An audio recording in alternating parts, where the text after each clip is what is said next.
Hello, welcome to Poetry Square. Today we're all in a square and we're kind of taking advantage of the fact that we can all be here as poets from different places. I'm currently from Nevada County, and we have Daniel Moore, who's from the desert, Mojave Desert in Boron, and we have Jennifer Pickering from Sacramento and Angela James from Sacramento. And the first thing is I want to thank YubaSutterArts&Culture for the opportunity to create this new monthly venue, the Poetry Square. So Poetry Square will be live on Facebook every third Thursday at 7 p.m. Pacific time. And each month I'll host a trio of poets that are varied in their approach to poetry and usually from different locations. One thing the pandemic has done is it's brought on a positive note is globalism. Globalism in art and communication. We have social media and we have things available to us like Zoom that has become so popular, and artists can meet and talk and share their art like not before because we don't have to be in the same physical room. So let me introduce myself first. I'm Diane Funston, and I'm this year's Yuba Sutter Arts and Culture Poet in Residence. And I created this little poetry venue because it's a great time to share poetry. We're together, we're at home, and we're celebrating art.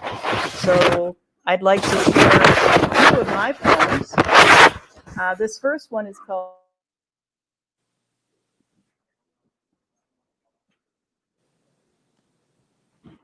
Celebrate by drinking from the wine glass before it breaks, opening the china cabinet to let the butterflies in, pulling the drapes open to make love to the sunshine, or allow the moon to caress every surface of nakedness.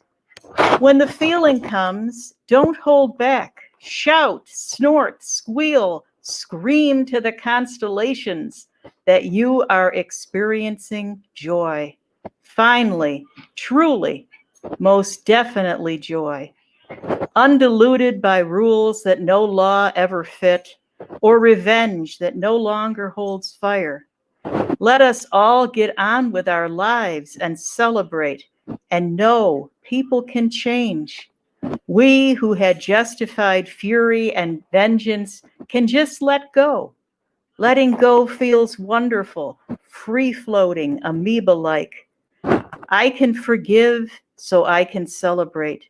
I can love like I never have before. I took a risk and now I can celebrate real joy and truly let go of the past. I have my new life and my passion for it, my circle that completes me and makes me whole. Celebrate freedom, identity, life, love, a home complete, my love at my side and my words at my grasp, and you can be assured I'll always say yes to joy. We talk about poems and where they come from, and whether they appear in your head or whether you take a long time to write them. And I'd say it's a little of both. It's a lot of work and it's a little magic. And this poem, kind of ending now into getting a little bit cooler rather than the heat that we've had. This poem is called Dog Days. The dog days of summer splay their limbs across sun-drenched tile floors.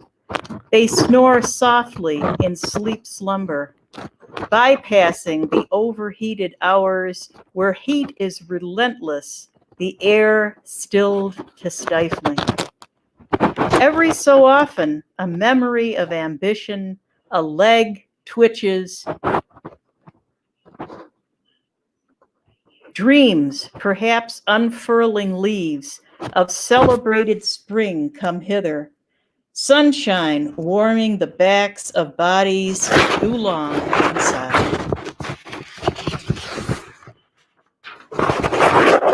And as well as poetry, I am a gardener. And those who know me know that I'm known to have a green thumb when people give me plants. And I've gardened since I was little. So this one is called Petunias and Artichokes. Pink petunias comfort without attempting to preach. When the blossoms, loosened by wind, quiver, or the petals or the stamen whisper, then release, the garden becomes silent as soil-skilled hands reach upward to pick a bouquet. Artichokes, the last savory taste, deftly peeled down to stem, taken with wine in a communion of simplicity. And your fingers, as loving cook, infused with garlic, kissed by my claret lips, trembling with the buttery aftermath of the side of the tender leaf, satisfying appetite from garden to palate. And a lot of us have succulents, which are very popular in our gardens. And of course, in the heat, they show their true colors. They turn russet and red and pink. And this poem is called She is Succulent.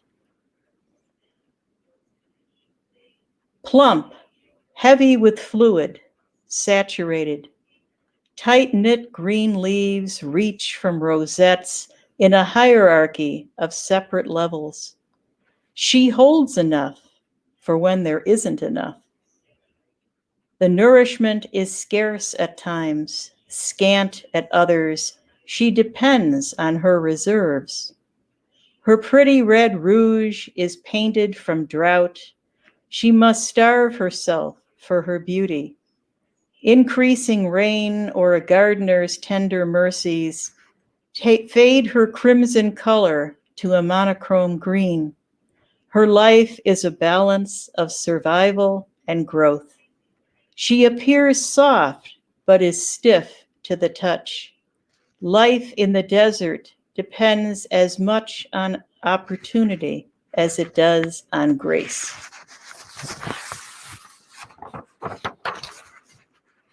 And this poem, again, is a gardening poem, and it kind of tells a story of my grandparents when I was growing up. And my grandfather did a lot of gardening outside with vegetables and things. And this is kind of a fun story that I remember.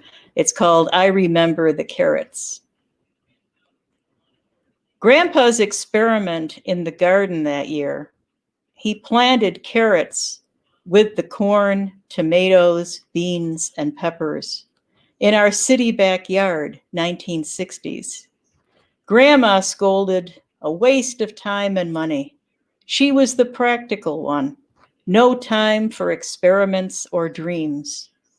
She needed the guarantee, the sure thing, like tall, heavy sunflowers. I remember the carrots, leaves of lacy filigree,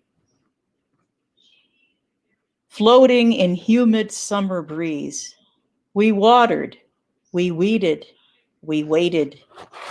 Under Grandma's sighthound gaze from the window above, we wiggled the leafy tops with all the agility of gophers. The soil parted, and for all the season's toil, we reaped steady, misshapen orange knobs instead of elegant fingers of carrots.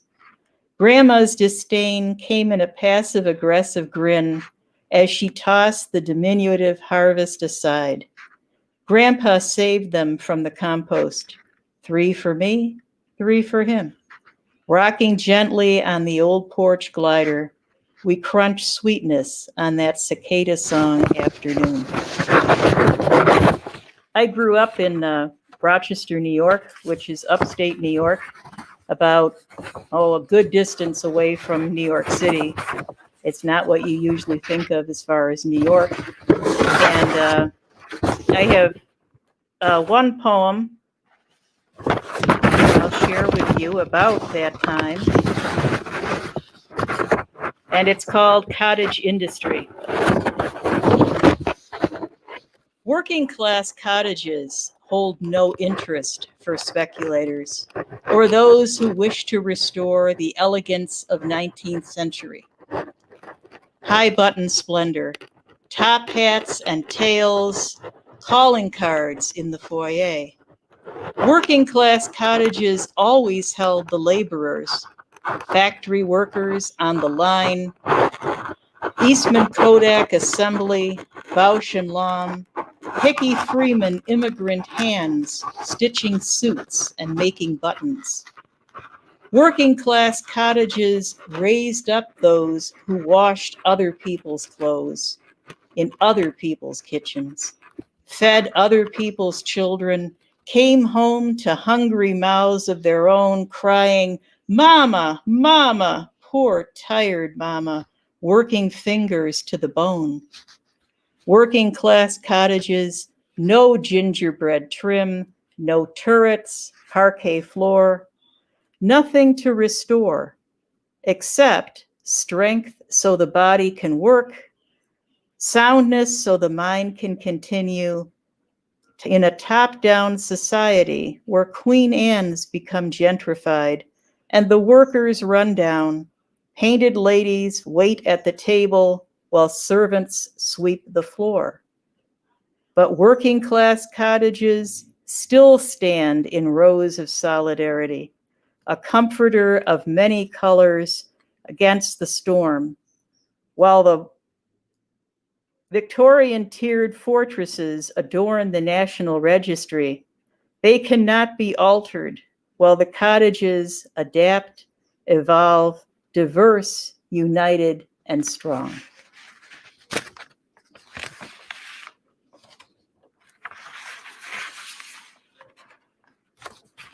And this poem is about one of my favorite things to collect, is Mexican pottery, Talavera. And I love the colors. I love the vibrant colors in Mexico. And of course, now no one is able to travel. And you can look back and remember times that you collected and the beautiful colors they have in their houses and restaurants and architecture. And this one is called Talavera.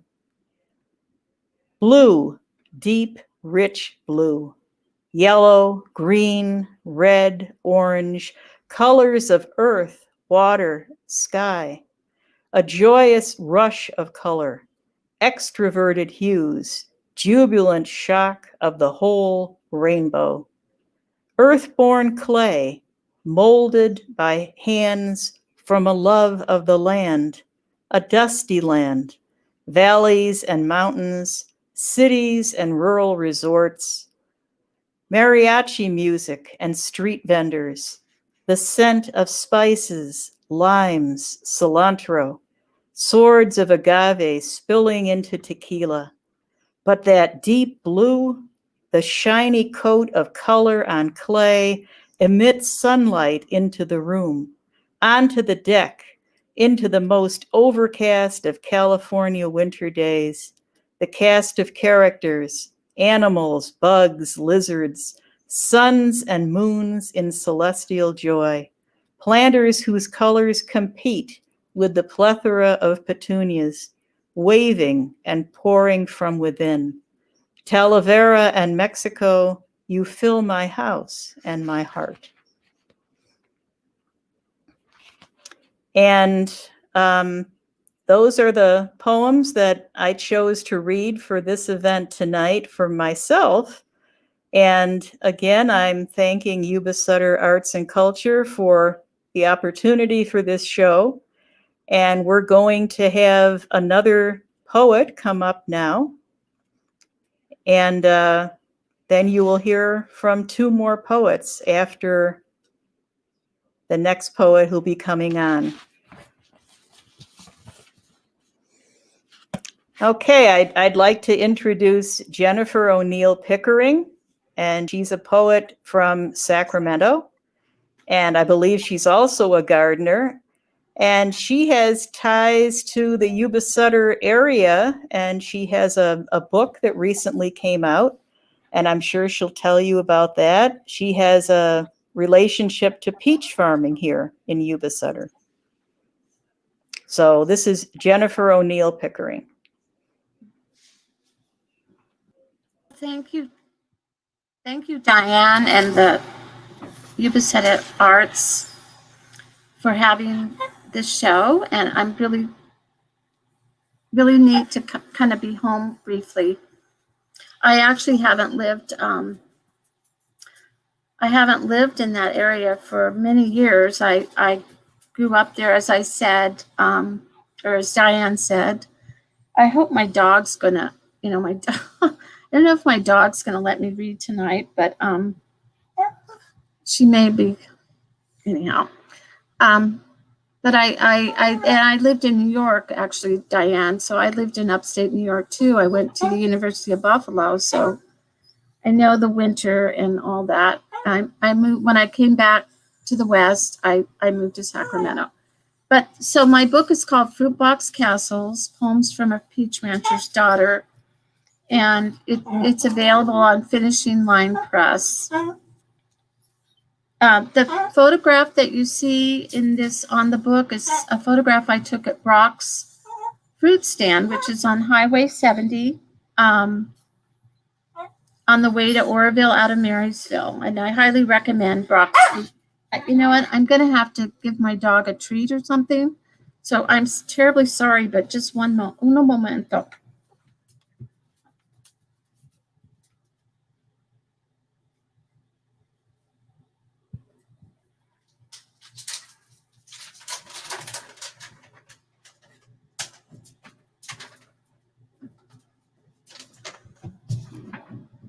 I do apologize. She's just making a nuisance. So the first piece I'm going to share is actually it's a country western song, but it's in my book, and I'm going to just sing the first stanza, and then I'll just read the rest of it. So it's like a rhyming poem, but I've actually recorded it, and like I say, it's in Fruit Box Castles.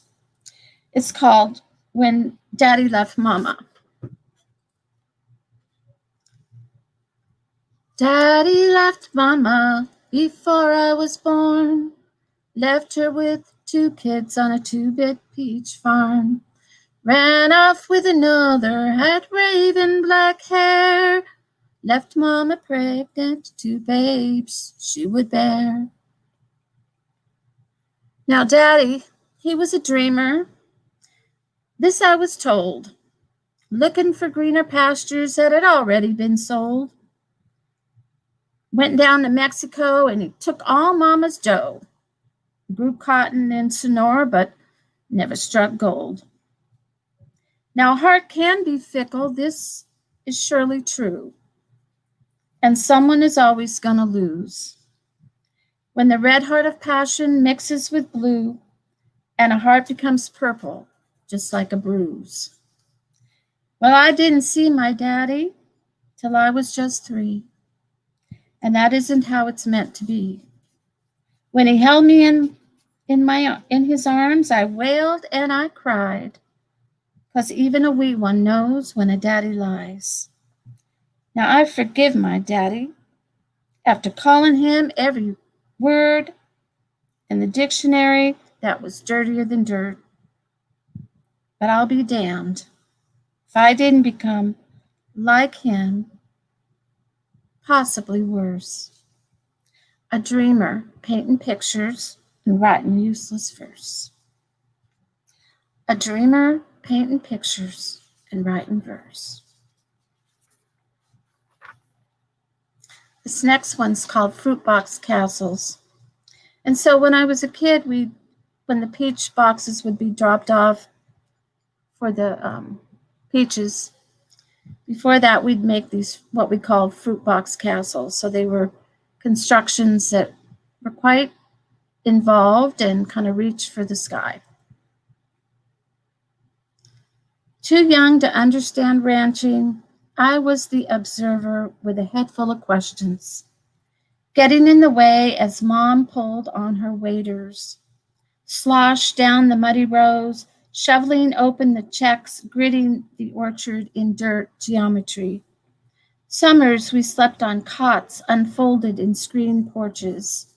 The hum of the water pump switching on and off lulled us to sleep.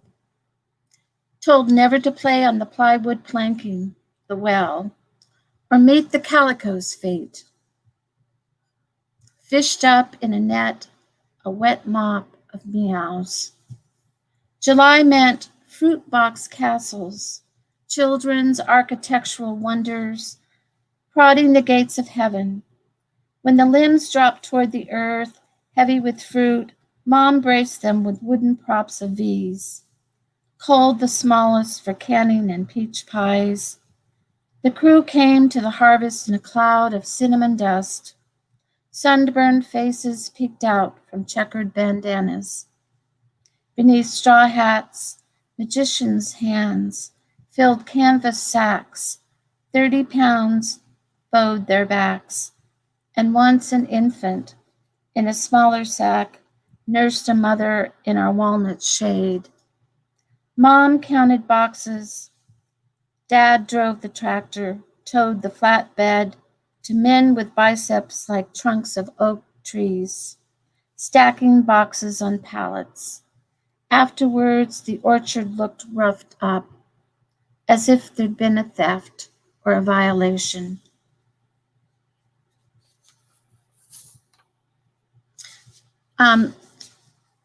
So this next one is called 9066, which is a reference to the law during the World War II when the Japanese Americans were rounded up basically and sent off to internment camps and then their property confiscated. It was after Pearl Harbor, and people were just doing the wrong thing, but they were afraid. Someone mows a lawn. Its cologne sweetens the afternoon. She is again 6, planted in a slow, ordinary day, before she understood the word nuclear, before the Bay of Pigs. The Kennedys were shot, followed by Dr. King. They draft her first love to Nam, and vets come back broken from undeclared wars. But after Pearl Harbor and headlines of fear, a good deal president signs into laws, and they round up neighbors down the road, confiscate their almond orchards, shipped like cattle to Manzanar, corralled behind bales of barbed wire, grown-ups poison, whispers, spies, yellow tide, Nisi, climb the stairs to where she pretends to sleep. And this next one is from my dad, and I'm going to just reference the Hindus process of reincarnation is called samsara, and that's the name of the poem, Samsara. And it's a continuous cycle in which the soul is reborn over and over again, according to the law of action and reaction. At death, many Hindus believe that they'll be coming back as either an animal or they'll inhabit a physical body, which could be human or non-human, as I said, or a divine being. Samsara. Paying respect to my dad's ashes at Scotts Flat Lake, Nevada City, California. A cold warmth beneath gray as cat's fur licks the air with salt shakers of snow. A Sierra February colors my cheeks like wild strawberries in summer. I look for you in the clear depths of the lake, at the quartz pebbles and their obsidian sisters, tumbled smooth by the current's cradled rock. Imagine a small bone they hold in place that I might make a wish upon.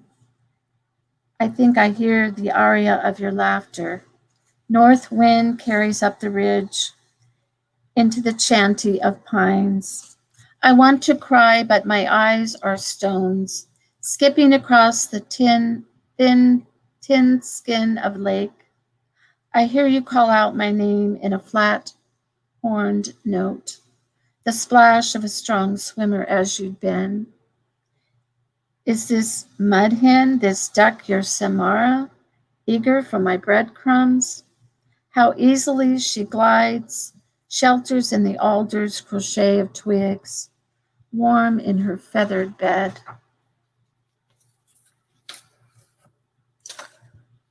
So this next one is also about peach ranching, and it's called Bountiful.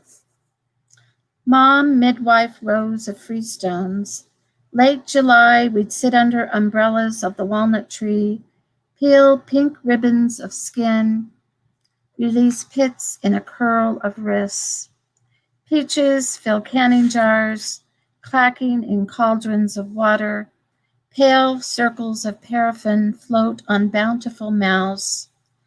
November, we yank the lights chain, creep down the grouchy stairs to the basement's crochet of spider webs, scatter whatever behind steamer trunks that store secrets, kimonos wrapped in tissue paper, await an occasion, the dragon teapot, formal tables, helmets pitted by shrapnel, uniforms grown too small, letters in cursive, a wedding gown, the first mistake. On one wall, summer, saved in jars, green beans, pickles, yellow hearts of peaches. Mom stopped canning, and I never fit into her waders. Use the watery screen of an iPad to can words, keep memories, picked ripe in season, honest labor.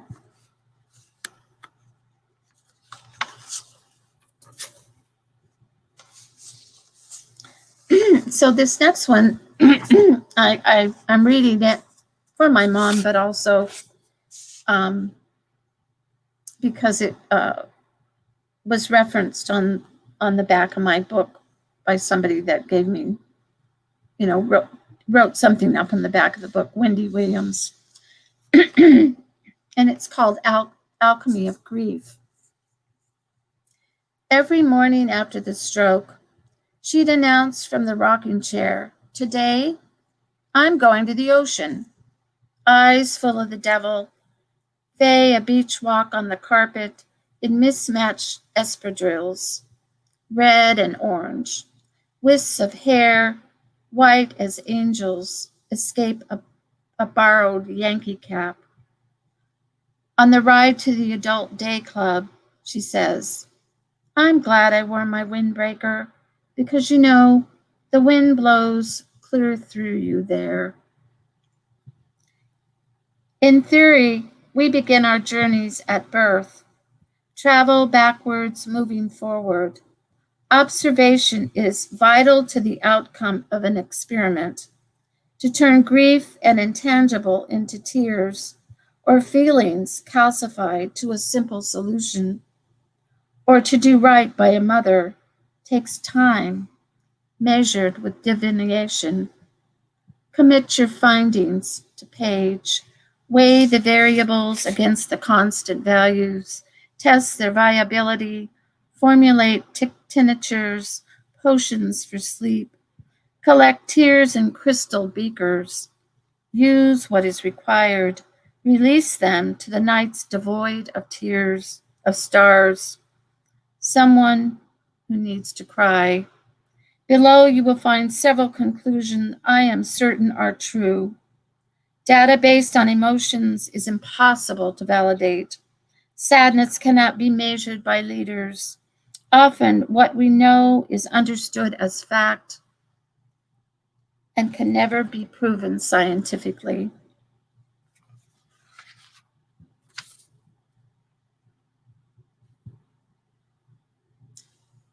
Okay.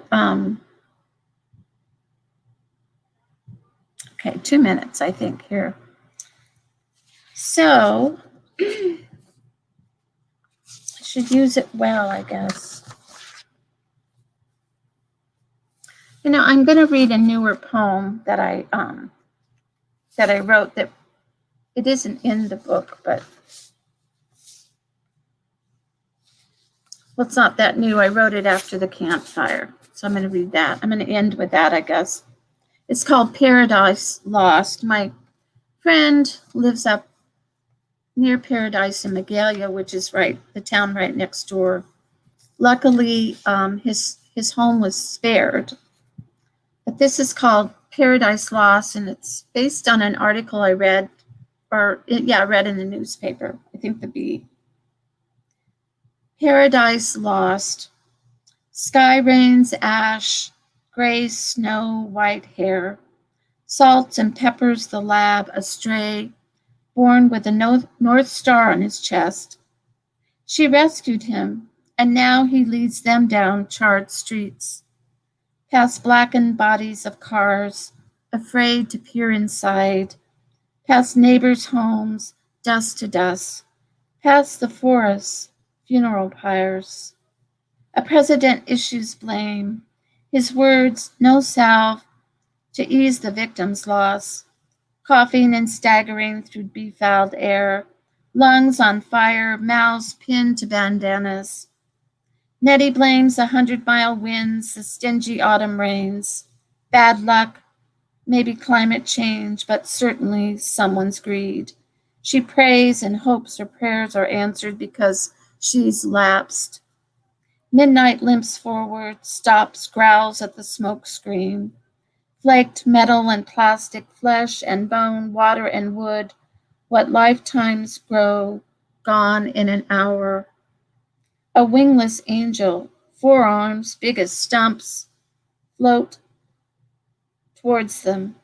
Gabriel, in a fireman's helmet, come to carry them home. Thank you so much.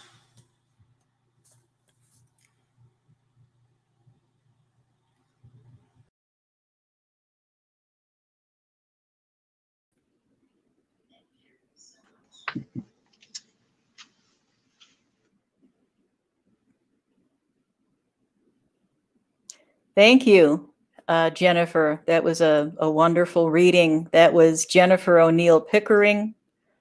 And now I'd like to introduce my good friend Daniel Moore, who comes to us from the Mojave Desert in Boron, California. And Dan and I have known each other for quite a while. We were in the same poetry group in Tehachapi when I lived there before I moved to Marysville. And Dan apologizes because he's having a little technical difficulty with his camera. So it's not flashbacks. It's just a little colorful thing going on the bottom there. But introducing, for your listening pleasure, Daniel Moore. Yes, thank you. This is the book. I'm not used to this cam. I'm sending the darn thing back next week. Was on Amazon, so don't know. All right, I'm a retired high school teacher raised in Lancaster, California. And I'm going to read the title poem from that book right now. It's called Writ, W-R-I-T, Writ. When you are young, not yet fully sprouted, they hand you a trumpet, put your hands on the piano keys, give you a microphone, but you get religion, just not theirs. Your Bible says Merriam-Webster on its cover, and words start to dance on paper, arrange themselves in ways your eyes and ears and heart understand. Your teachers speak to you out of their books, and when your muse first comes to you and whispers in your ear, shake the words out of your fingertips onto paper. Make the letters with your tears. Use blood if you must. Then you know you can't help it. I never could. That's the title poem. I'm going to embarrass my wife, who's on the sidelines now. This is one I wrote for her about 36, 37 years ago after we met. It's called The Look for Gloria. There is a way of looking at another person that can happen only once. It only works if two people do it at the same time. You stare into the other's eyes, perhaps with a half smile on your face, lips slightly parted. Though the expression doesn't matter, what counts comes from your eyes. After a few seconds, fear will come because you know that what is given cannot be taken back and what is received cannot be rejected. So you persist, perhaps with tears, because it's for good and you need forever. I wrote for herself many years ago. This is called Mentors. It was in Lancaster. My neighbor, older than me, Bob Dorr, D-O-E-R-R, now Dr. Robert Dorr. He had attended San Francisco State and studied under Stan Rice, Ann's husband. So he got me to go there. I was in a graduate program. It's called Mentors. The first love shakes the soul, and the body rises up out of childhood to behold itself, knowing at last there is no return to the roots. But the mentor, muse incarnate, sees the heart and its sparks, fans the flames, and passes the torch that lights up the head, though the hands know first, reaching blindly for words and paper to accept the sacrament and pass it on. And that was my, and here's one to a very, very famous poet who died a year or two ago at 90 something. I wrote it for him, but I saw him read, as you'll see in the book, I saw him read about 1980 when I was in the creative writing program at San Francisco State. Our teachers urged us to go to readings, and W.S. Merwin, William Stanley Merwin, was one of them. Merwin, I saw you read more than 30 years ago in a small auditorium in San Francisco. I was going to school to master words before they mastered me. One of my teachers had told me to attend, but I had known you for years in the intimacy of your books. Your hair was still dark and curly, suitably wild for an icon. You didn't act out your poems the way Bly did. Just let them speak in their own voices of your words. And I rang like a gong, realizing my metamorphosis, no longer a devourer of dictionaries, enchanter of rhymes without reason, posier on the shores of Ars Poetica. I spread my wings and shot over the sharp waves, seeking mermaids, though now I am broken and in their keeping.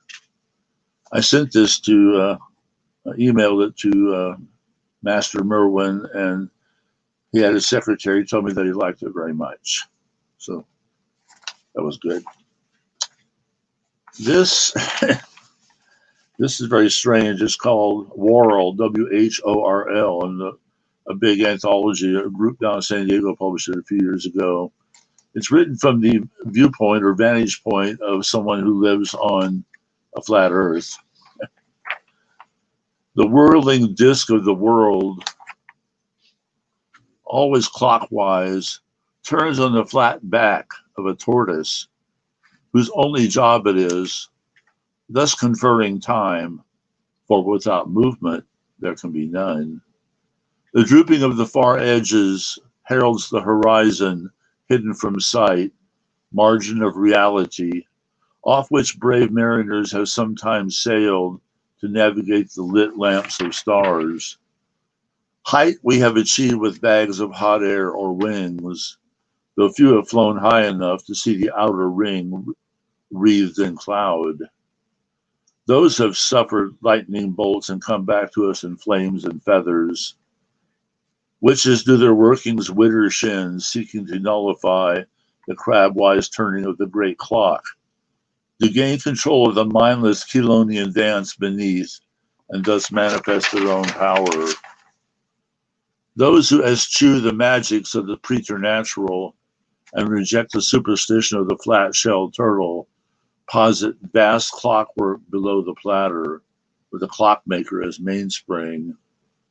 For countering the chronic winds that twirl outward in twinklings to twinkle stars is the chthonic current inward, waves of thought that hold the spinning plate together around its still heart. All seek the center point of the dervish disk, hidden from scrying and espying eyes, where one can stand motionless, freed from time, and to whom all things will come. Well, my stranger production, probably, but hey. This is called The House of Children. The tongues of silence we brought down from the mountains lie broken on the floor. The children have no use for them. Cannot conceive we would teach them such terrible words as, love us, we made you what you are. What will we preach to them? What prophecies give to them? What languages of light? What wisdom without words bring down to them from the valleys beyond their ken, where silence grazes? Shall we go to the mountain and not speak? Hide behind the hands of mute saviors who console them with nothing. Shall we go to the mountain? I'll read one more out of my book. I see I have a minute or two here. Let's see.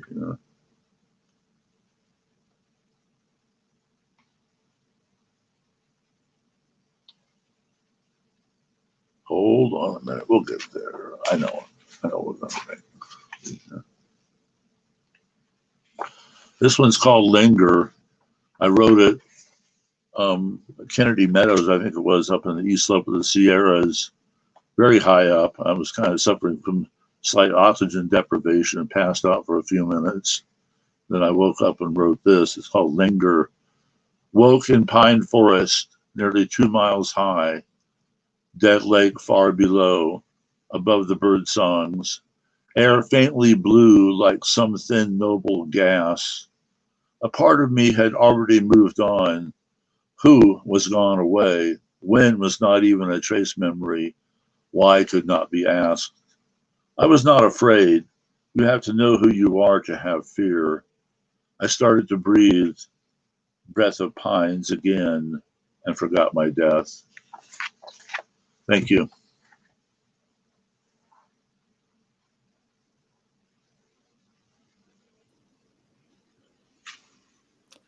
Thank you, Dan. That was a wonderful reading.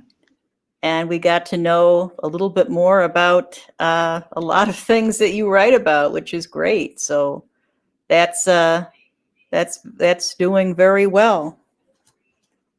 So I have a little time here. I might read another poem or two, and then we'll introduce our last guest. Let's see. This one is called Pattern for Autumn, which is what we're moving into now. The only sound is of acorns falling against the wooden shake roof, ping, plop, dropping to the deck in nature's disarray. True pattern for nature to follow. The only view is sylvan sweet. Ancient oaks embrace big sky, ringed by mountains, formed by unrest. Leaves settling in canyons, stirred by coyote and wind. The only mood is tranquil. Quail bob between boulders, blue jays chase titmice through golden fields, dappled with rabbit brush and sage, swirled by seasonal streams. And I'd like to introduce our last poet for this evening, is Angela James, who is well known to YubaSutterArts&Culture. She is a poet, she's a storyteller, She is with Phoenix Drum, which we have heard many times. She's a wonderful drummer, storyteller, and dancer. And I'd like to leave you in the very capable hands of my friend Angela James. Well, hello there. Welcome everybody to YubaSutterArts and to this wonderful poetry reading. It's very novel, poetry square, 4 of us making up a square. But really, I am not a poet. And I keep telling people this, I am not a poet. Somebody put that title to my name, and I have been trying to live it down for years.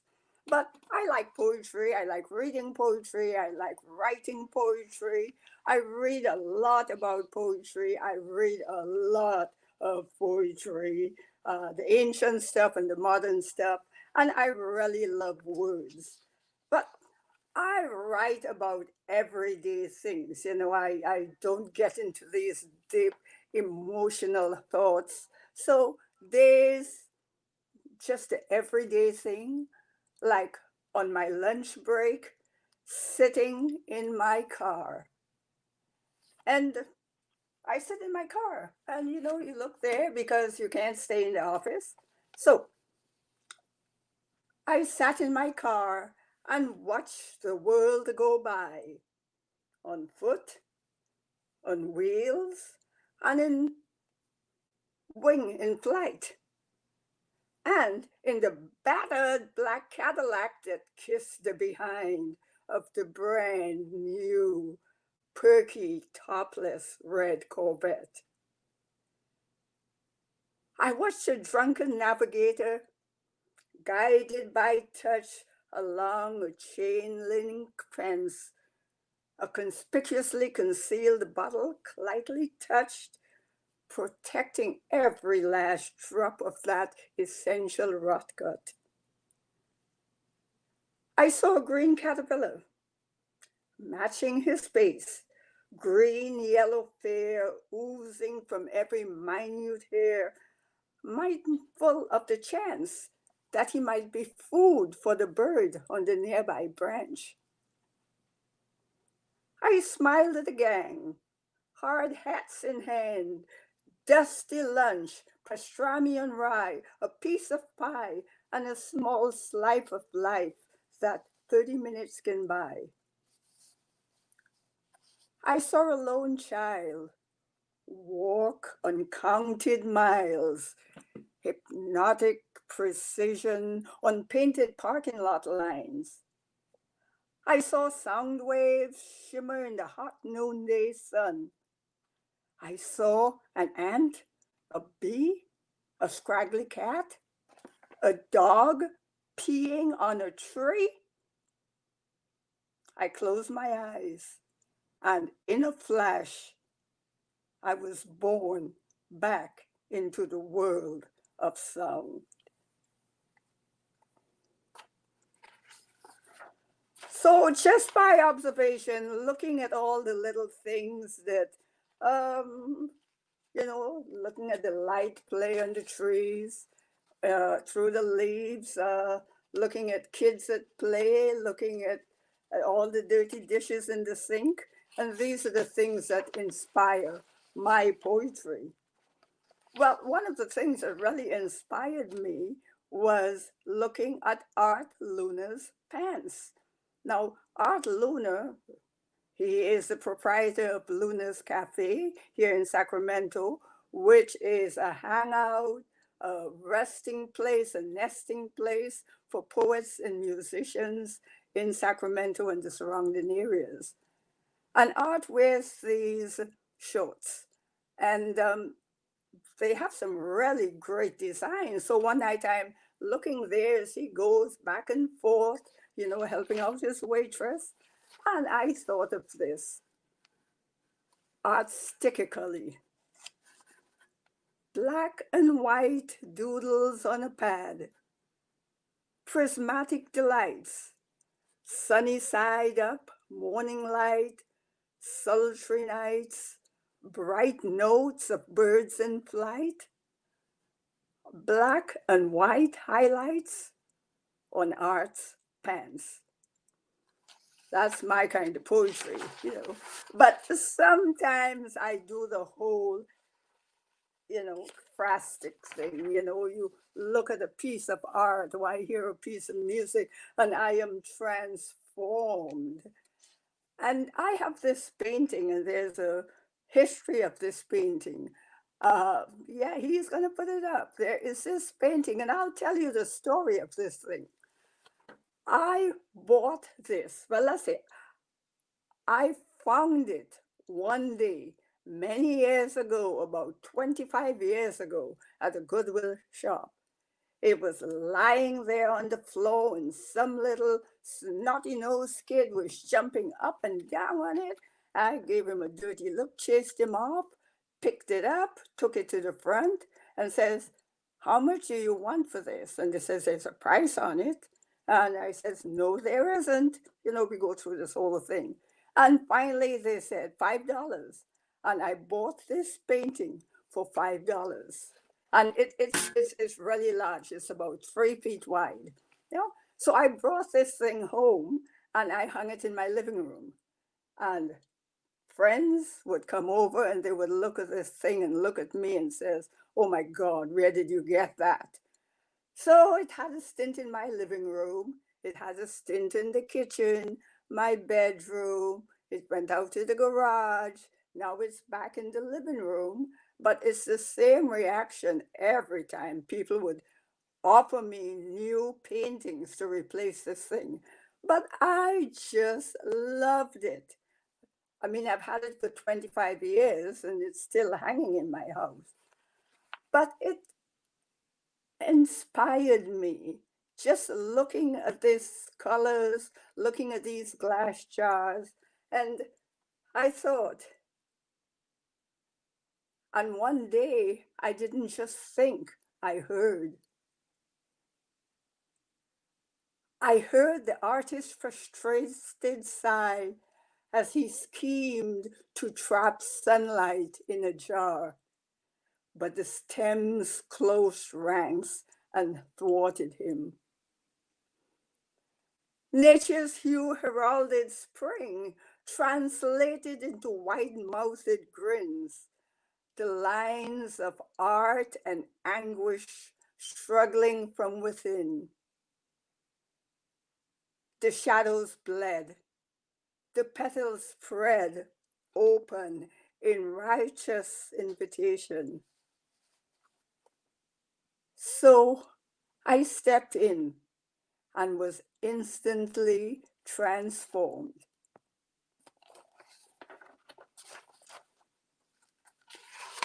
So that is the one, to me, my great poem about being so moved by a work of art. And when I say work of art, my friends look at me and laugh and say, "What do you call a work of art?" Okay, that's it. Well, I don't know. I don't care. I love this painting, and maybe they'll bury me with it. Yeah, man, that might happen. So, as I said, I'm a storyteller, and I listened a lot to what other people say, other people recount their lives, and then I take some of that sometimes and I weave it into their story. And sometimes I take it and weave it into my story. And because I'm not a prolific writer. I write like a poem a month, and I know some people write 30 poems a day, but my one a month or one every 2 or 3 months, it works for me. So it still keeps me in the rank of poets. So I say sometimes, though, I have an identity crisis because I'm not this, I'm not that. And actually, the identity crisis, I don't think it's mine that much. I think it's the crisis is with somebody else trying to identify me and pigeonhole me. But Like everything else, I can take a very simple thing and translate it into a poem. So this is identity crisis. The fish fake smiled at me, said, even though I swam in the sea, I was not of the same ilk as she. So I sprouted wings and took to the air, where the birds lauded my graceful flight. Then later that night, ejected me from their roosting branch into a barrel packed tight with shiny red bodies dead to any delight. I clawed and crawled my way out of that odoriferous brine to continue my search for my place, my haven.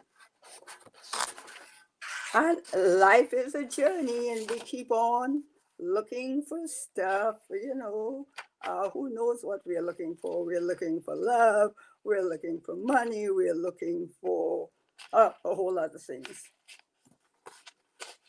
So, as we go along life, we go through ups and downs, and there are some of us, me included, who sometimes have a little problem with food.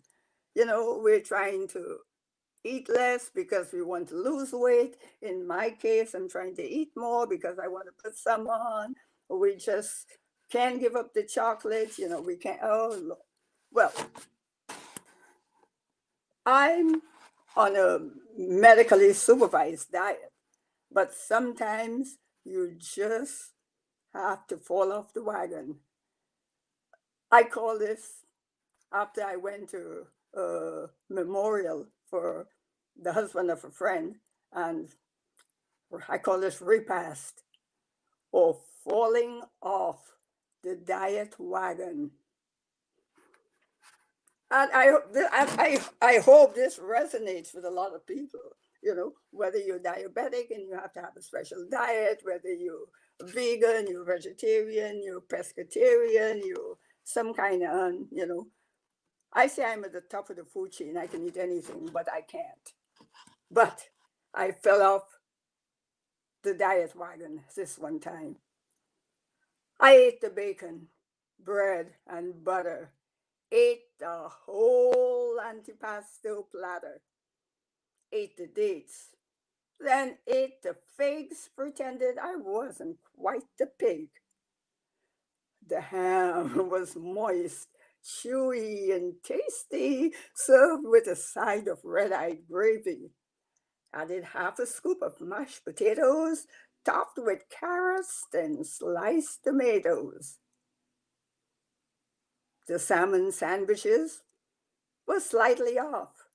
The chicken liver patty made me cough. Cheese and crackers boringly bland. The chocolate fountain exquisitely grand. Buffalo wings and tater tots were little bites, so I ate a lot. Pasta salad like colored confetti. Ooh, what a delight to eat food so pretty. Ate butter cookies and black velvet cake, topped it off with red seedless grapes, apple tart and cherry pie. Oh, I couldn't resist. I had to try. Sipped seltzer water, beer, and wine poured from a bottle wrapped in twine. Drank the juice of some exotic fruit from a cardboard box labeled "Do not dilute." Those deviled eggs served their purpose to entice me into this food circus. The fires burn, my stomach churns. This will be my last repast. And that was also my last poem. These are all poems from my 3 little chapbooks. There are 3 of them. The first is called Personally, and the second of them is called, that's the first, Personally. The second is called Random Pieces from the collection of Angela James. And the third is really a great one because it says words, words, words. And it has poetry and prose. So on one side of the book in the front, you have poetry. And if you flip it over, there's prose. So flash fiction and poetry all together. And if you would like one or more of these, just check out the information on the website. And thank you. There it is, words, words, words. This way you get poems and you flip it over and you get stories. Okay. Thank you, Angela. And thank you to Yuba Sutter Arts and Culture for producing the show. And thank you all out there for watching and listening. This was our first program. We will have the Poetry Square every third Thursday at 7 p.m. Pacific time. And we'll see you again in October. And we hope you enjoyed the show. Thank you for watching.